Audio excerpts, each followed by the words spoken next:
प्रणाम प्रिय छात्रों, मैं आपका हिंदी अध्यापक एस गौंडी। तो पिछले पीरियड में हमने बीते पीरियड में एक कहानी यह भी इस पाठ का अध्ययन कर रहे थे।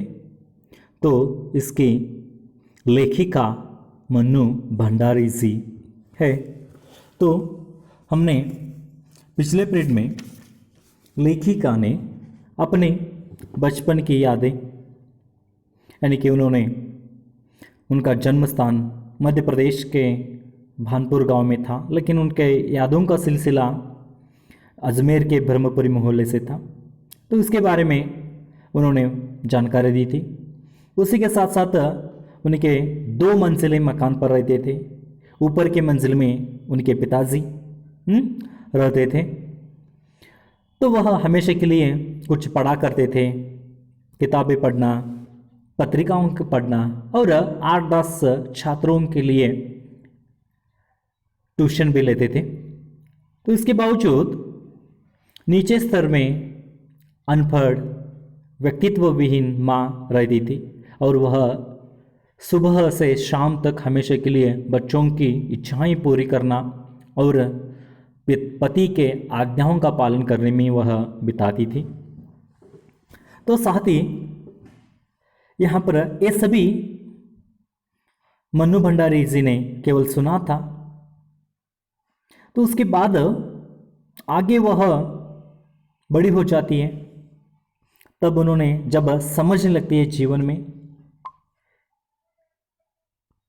तब यहाँ पर उनके पिताजी इंदौर से जो एक अजमेर आ गए थे।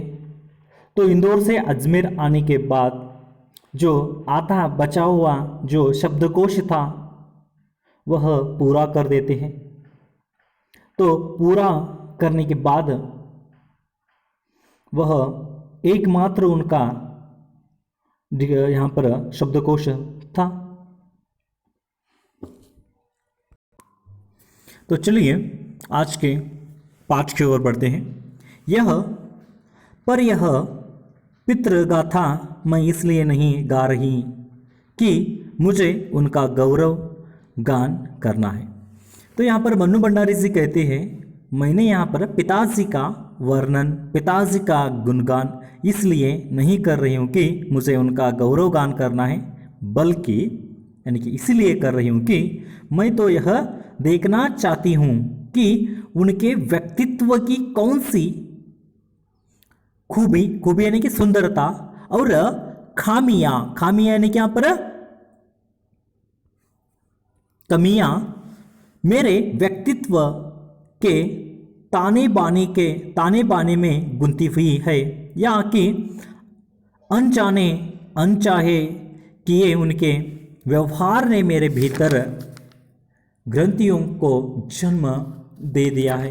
तो यहाँ पर मन्नू भंडारी जी कहती है कि मेरे पिताजी का गुणगान मैं यहाँ पर इसलिए नहीं कर रही हूँ कि वह उन्होंने उनका आदर बढ़े, उनका सम्मान बढ़े, बल्कि मैं इसलिए कर रही हूँ कि उनके जीवन के अथवा पिताजी के व्यक्तित्व की कौन सी सुंदरता और कौन सी कमियाँ मेरे ऊपर न जाने उनका असर पड़ चुका है, अथवा मुझ में वह न जाने कौन सी जो चीज़ें, कौन सी आदतें मुझ में जन्म ले चुकी है, इसके बारे में कहने के लिए मैं पिताजी के बारे में कह रही हूँ। तो मन्नू भंडारी जी को यह कहना है कि यहाँ पर उन्होंने उनका गुणगान नहीं करना चाहती है, उनके बारे में इसलिए बताना चाहती है कि जो पिताजी के व्यक्तित्व की कौन सी सुंदरता और कौन सी कमियां उनके मन्नू भंडारी के ऊपर असर करके उनमें जन्म ले चुकी है, उनमें जैसे पर पैदा हो चुकी है। तो इसके बारे में वह बताना चाहती थी। तो ताने बाने में गुंथी हुई या अनजाने अनचाहे यानी कि अन जाने यानी कि बिना मालूम से, बिना चाहते हुए भी उनके व्यवहार करने से उनके जो व्यक्तित्व के गुण थे वह मेरे भीतर यानी कि मन्नू भंडारी के अंदर आकर जन्म ले चुके हैं, इसके बारे में वह सोचना चाहती थी। तो वह कहती है आगे जाकर मन्नू भंडारी, मैं काली हूँ बचपन में दुबली और मरियल भी थी।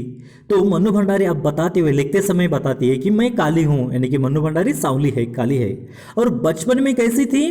मरियल, दुबली और मरियल भी, यानी कि बहुत दुबली। मरियल इस शब्द का अर्थ है बहुत ही दुर्लभ या कमजोर, यानी कि मैं बचपन में बहुत ही कमजोर थी और दुर्बल भी थी। तो गोरा रंग पिताजी की कमजोरी थी। सो बचपन में मुझसे 2 साल बड़ी, खूब गोरी, स्वस्थ और हंसमुख बहिन सुशीला से हर बात में तुलना और फिर उसकी प्रशंसा ने ही क्या मेरे भीतर ऐसे गहरे हीन भाव की ग्रंथि पैदा नहीं करती कि नाम, सम्मान और प्रतिष्ठा पाने के बावजूद आज तक मैं उससे उबर नहीं पाई। तो देखिए यहां पर मन्नू भंडारी सी देखने में काली थी, तो बचपन में मरियल सी दुबली भी थी। तो पिताजी का गोरा रंग क्या था? उनकी कमजोरी थी, दुर्लभ गुण, यानी कि गोरा रंग, यानी कि उन्हें भाता था, अच्छा लगता था मन्नू भंडारी जी के पिता को। हाँ, गोरा रंग देखे तो उस पर फिदा। तो ऐसे गोरे रंग पर वह क्या करते थे? उनकी कमजोरी थी। तो बचपन में मन्नू भंडारी जी से 2 साल बड़ी और वह दिखने में बहुत ही खूब गोरी थी और स्वस्थ थी, हट्टी खट्टी थी और हसमुख, यानी कि स्माइल फेस। तो हसमुख बहिन सुशीला के पर जैसा पर वह क्या करते थे?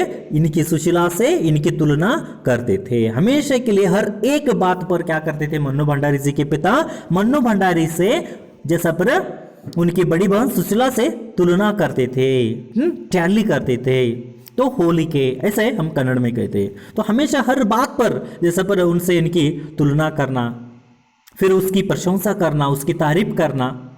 तो यह उसकी प्रशंसा और यह तारीफ से ही मन्नू भंडारी के अंदर, उनके निहित, उनके भीतर ऐसे गहरे हीन भाव, हीन यानी कि तुच्छ, अपने आप को कम समझना, तो हीन भाव की ग्रंथि पैदा नहीं कर दी थी कि नाम, सम्मान और प्रतिष्ठा पाने के बावजूद आज तक मैं उससे उबर नहीं पाई हूं। तो देखिए बचपन में मन्नू भंडारी जी की तुलना उनकी बड़ी बहन सुशीला से उनके पिता करते थे। तो वह आज के दिन में मन्नू भंडारी नाम कमा चुकी है, सम्मान कमा चुकी है, प्रतिष्ठा उनकी आदर होता है। तो इसके बावजूद भी बचपन में जो उनके साथ अन्याय हुआ था ना, उसको अभी तक उन्होंने नहीं भूल पाई है और उससे नहीं उबर पाई है।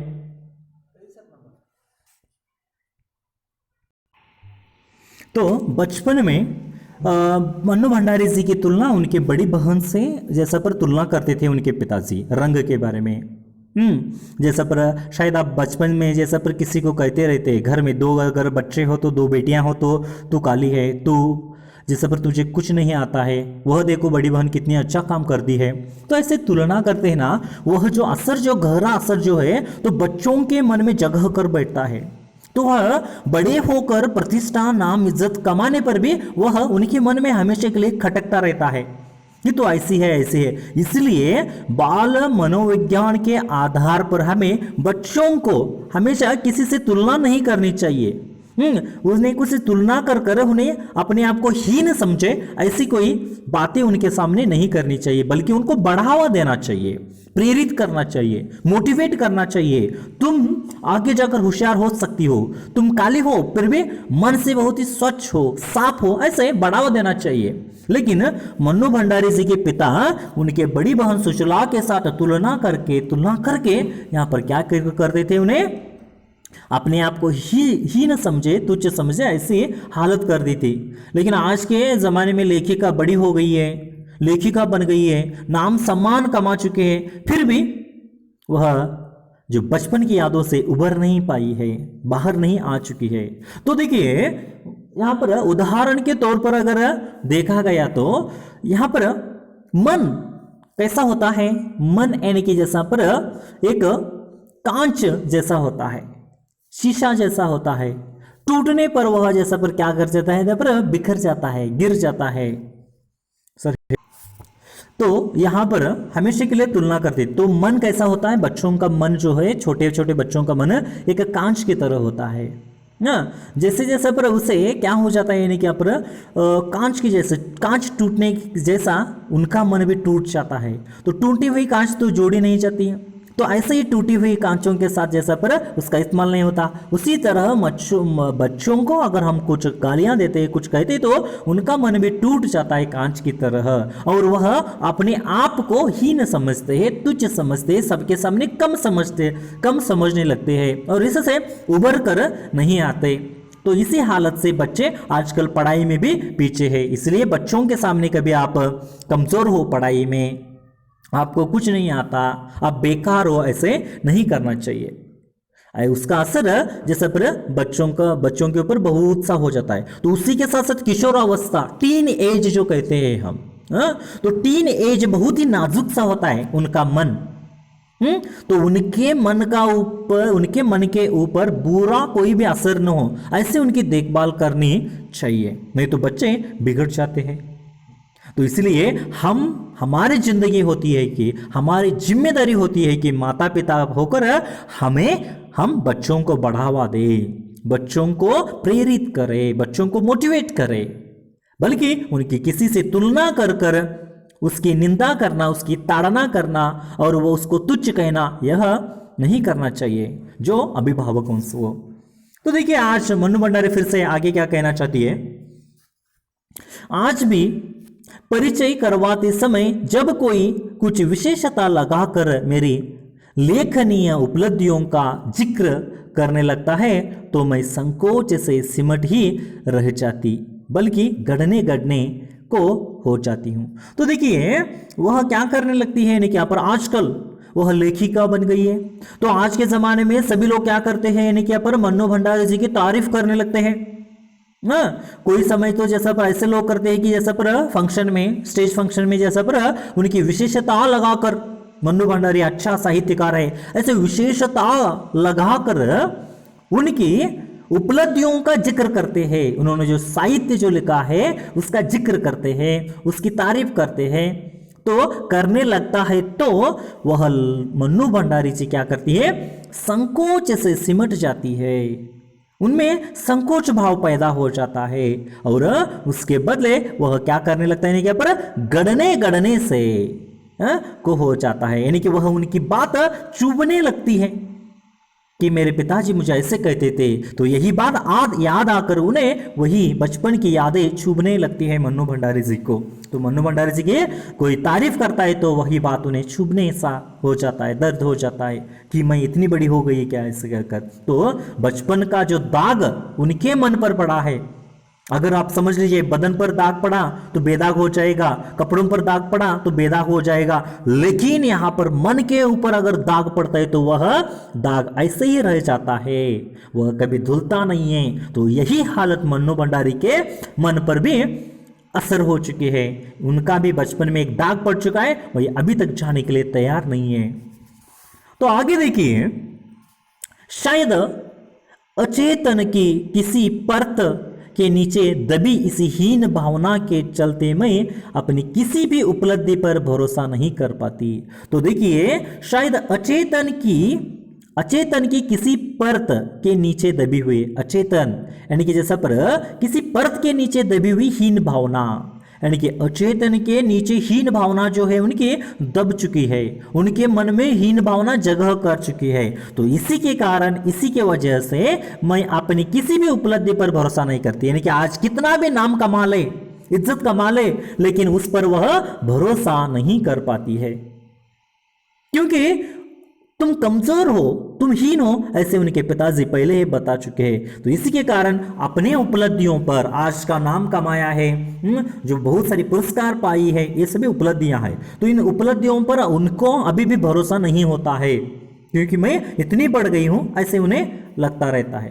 तो देखिए सब कुछ मुझे तुक्का ही लगता है, सब कुछ मुझे क्या लगता है, बेकार ही लगता है। यानी कि मन्नू भंडारी जी को उनके पिताजी बचपन में हीन भावना से देखते थे, तुच्छ भावना से देखते थे, उनकी बड़ी बहन से तुलना करते थे। तो इसी के कारण मन्नू भंडारी के मन के अंदर हीन भावना जगह कर चुकी है। आज वह बहुत सारे उपलब्धियों से मान सम्मान पाती है, लेकिन उसको उस पर भरोसा नहीं हो रहा है, और ये सब करने के बावजूद भी उन्हें तुक्का सा यानी कि बेकार सा लग रहा है। मैंने कुछ ही नहीं किया है, मैंने यह सब कुछ भी नहीं किया है, ऐसे उन्हें बेकार सा लग रहा है, क्योंकि बचपन की यादें उन्हें आज भी दुख और दर्द देने में लगी हुई है। तो आगे देखिए, पिताजी के जिस शक्की स्वभाव पर मैं कभी भन्ना भन्ना जाती थी, यानी कि पिताजी शक की दृष्टि से देखते थे, उनकी शक की स्वभाव थी, संकोच की स्वभाव थी, उससे मन्नू भंडारी आज भी क्या है, अपने आप को छोटा समझते हैं, भन्ना बनना चाहती है, यानी कि अपने आप को तुच्छ छोटा समझते हैं। तो देखिए, आज एकाएक अपने खंडित विश्वासों की व्यथा के नीचे मुझे उनके शक की स्वभाव की झलक दिखाई देती है। यानी कि अचानक मन्नू भंडारी अगर स्टेज पे बैठती है भाषण सुनते हुए, भाषण देते हुए, तो अचानक उनकी बचपन की यादें उन्हें सचाने लगती है।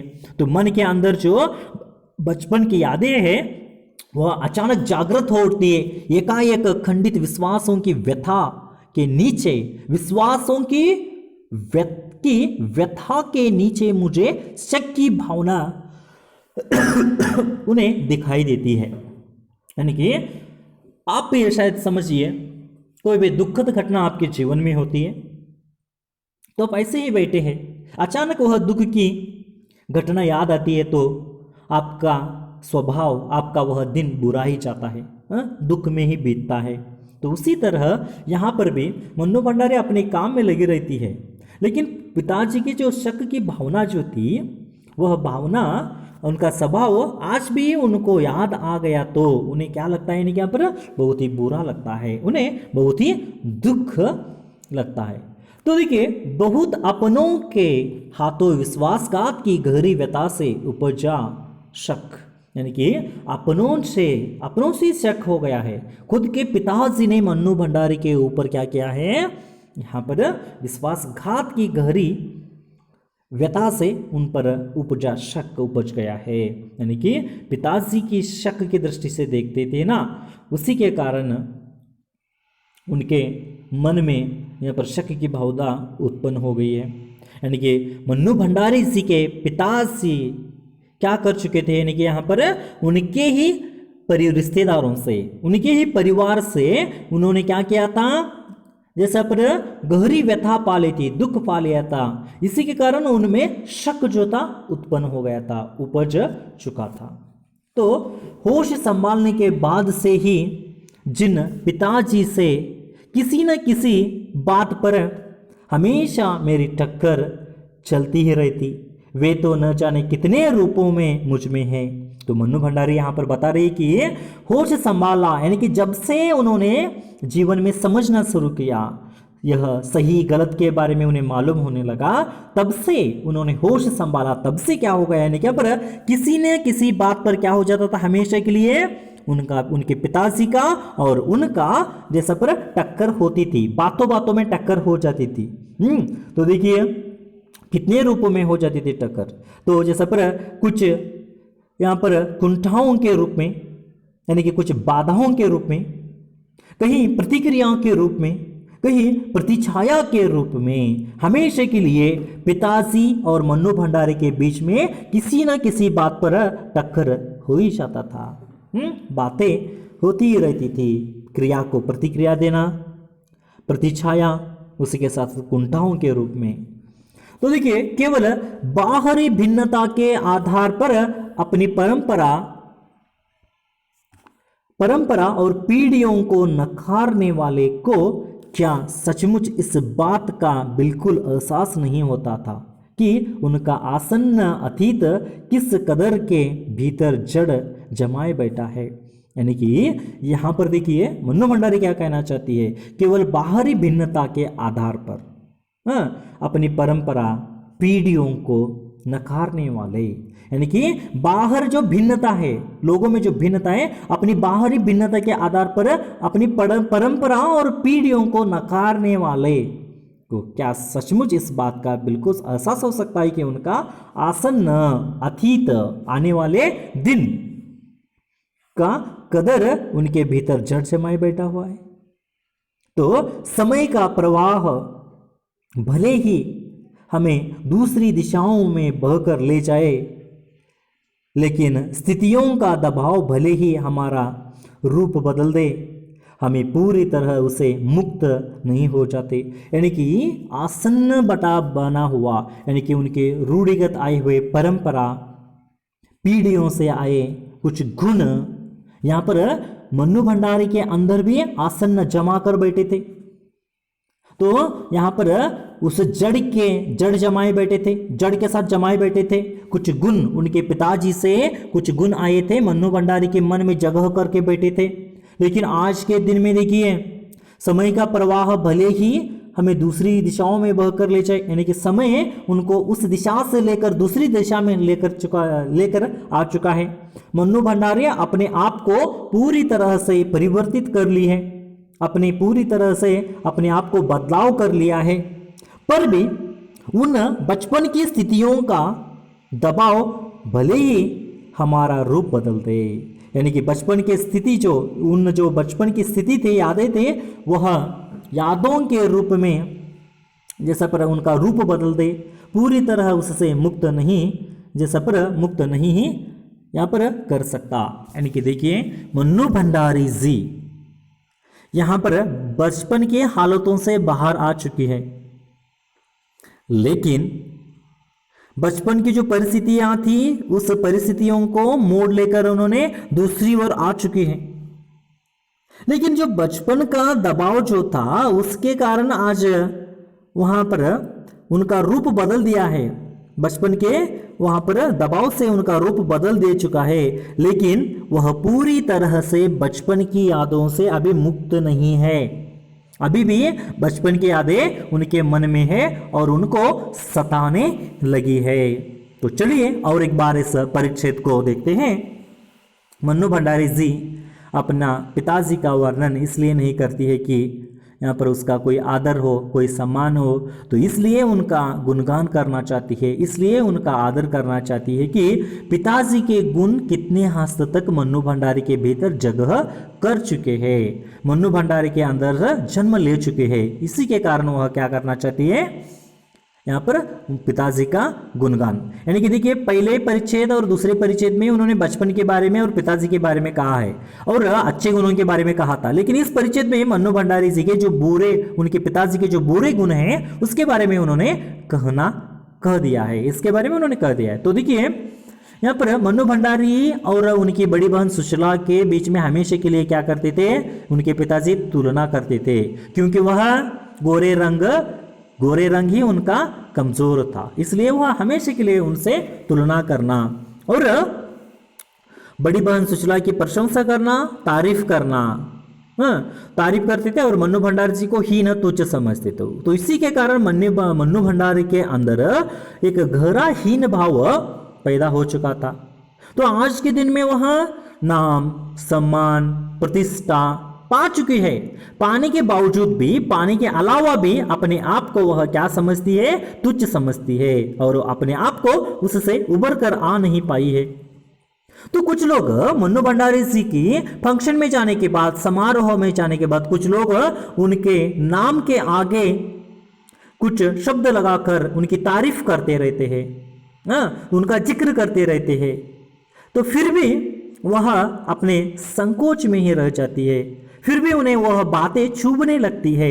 मैं शायद ऐसी हूँ, वह कह रहे ऐसे, वह जो तारीफ कर रहे मैं ऐसे हूँ क्या, ऐसे उन्हें क्या होने लगता है, क्या पर वही बातें चुभने लगती है।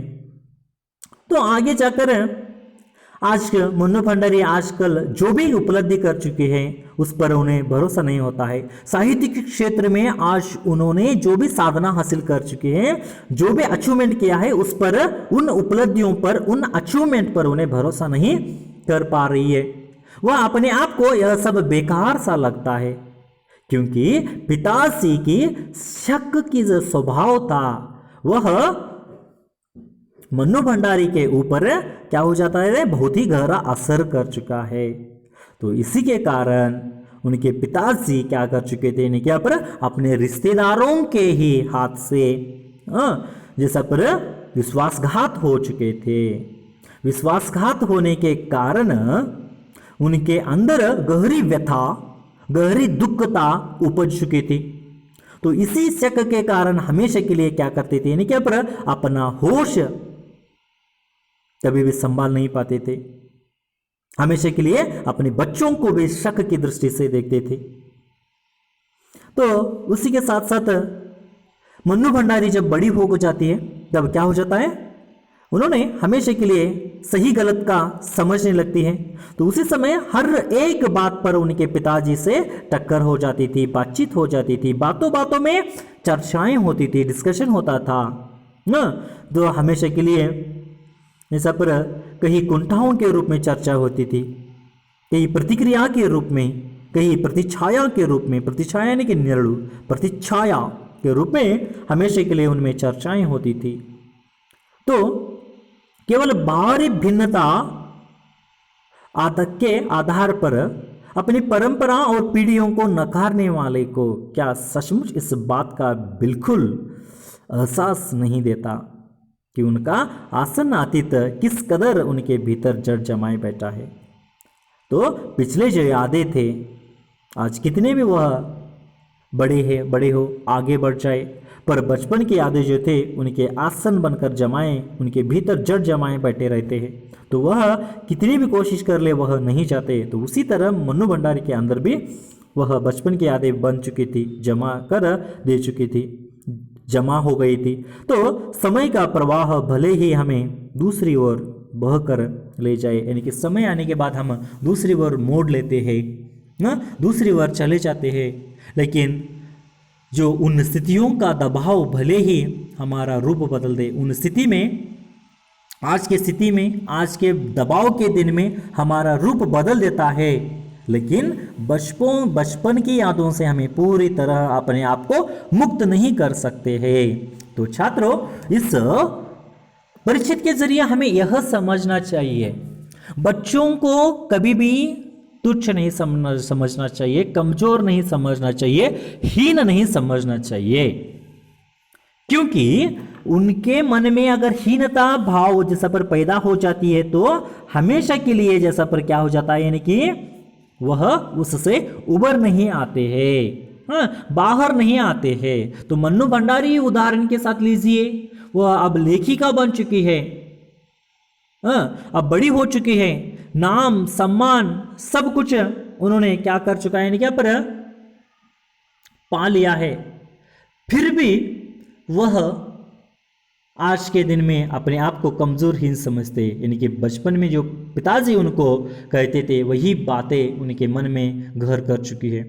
इसलिए हमें हमेशा के लिए यह पाठ बाल मनोविज्ञान पर है। तो बच्चों के साथ बड़ों को कैसे व्यवहार करना चाहिए, कैसे हरकतें करना चाहिए, इसके बारे में बताया गया है। क्योंकि माता पिता अथवा पोषक और गुरुजन ही बच्चों को उनके व्यक्तित्व का निर्माण कर सकते हैं। तो उदाहरण के लिए देखिए, व्यक्तित्व निर्माण करने के लिए स्वामी विवेकानंद जी के माता पिता का बड़ा हाथ है। भुवनेश्वरी देवी और विश्वनाथ दत्त ने स्वामी विवेकानंद के अंदर आदर्श गुण भर दे चुके थे। तो ऐसे श्रेष्ठ लोग हो चुके हैं, उनके श्रेष्ठ बनने का कारण उनके माता पिता है। अगर उनके माता पिता ही उनके लिए तुच्छ कहने लगे तो बच्चे कभी भी सुधार नहीं सकते। इसलिए हमें बच्चों को कभी हीन तुच्छ नहीं कहना चाहिए। तो यहाँ पर भी आज के पाठ में हम रुक जाते हैं। चलिए अगले पीरियड में अगला भाग देखेंगे। तब तक थैंक यू, धन्यवाद।